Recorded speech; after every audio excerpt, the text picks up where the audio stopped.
Muito bem-vindos, boa noite, depois de um longo e tenebroso inverno. Estive fora quase o mês todo, mas estou de volta.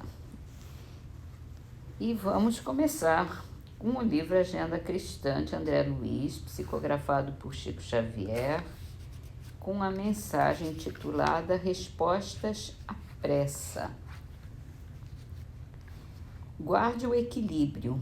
Paixões e desejos desenfreados são forças de arrasamento na criação divina.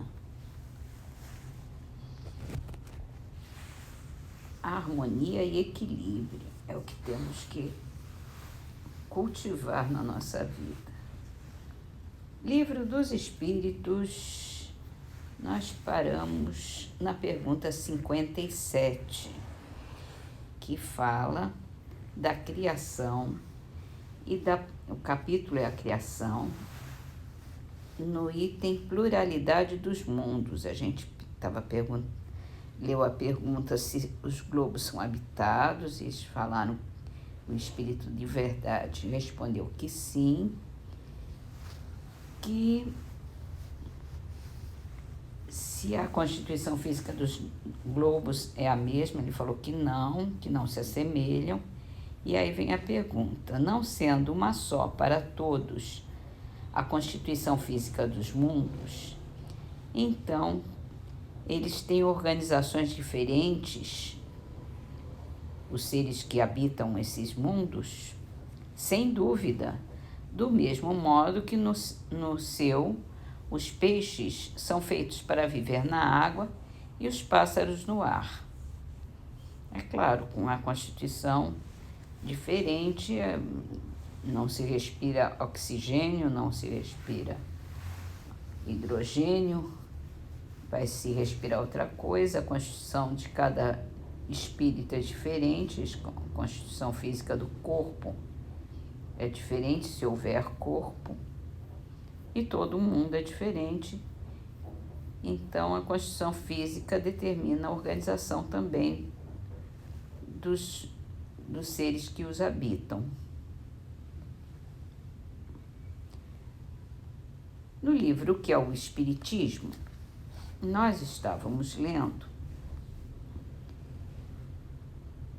uma entrevista entre um visitante crítico e Allan Kardec. E ele fazia perguntas e Allan Kardec respondia.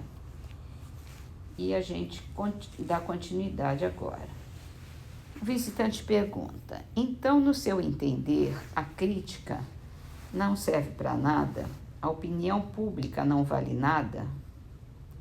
E Allan Kardec responde: não considero a crítica como expressão da opinião pública, mas como juízo individual que pode se enganar.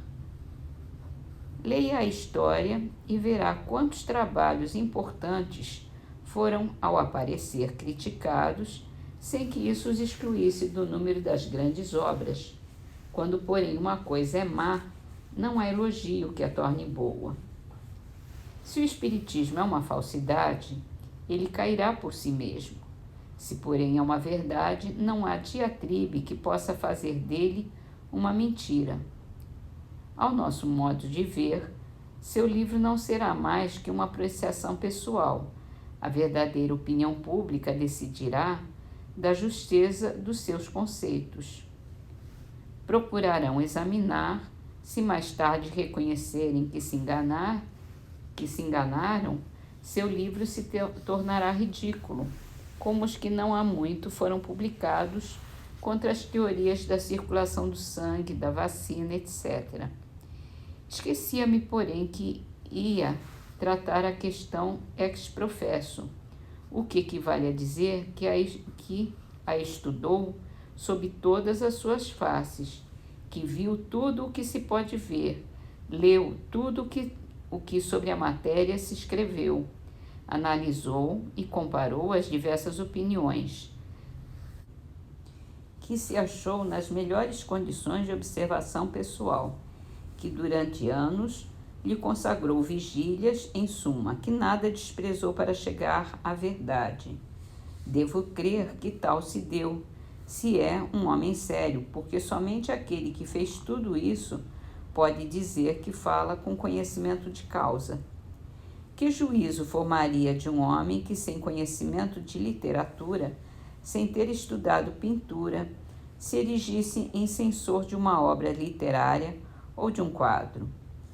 É de lógica elementar que o crítico conheça não superficialmente, mas a fundo aquilo de que fala, sem o que sua opinião não tem valor.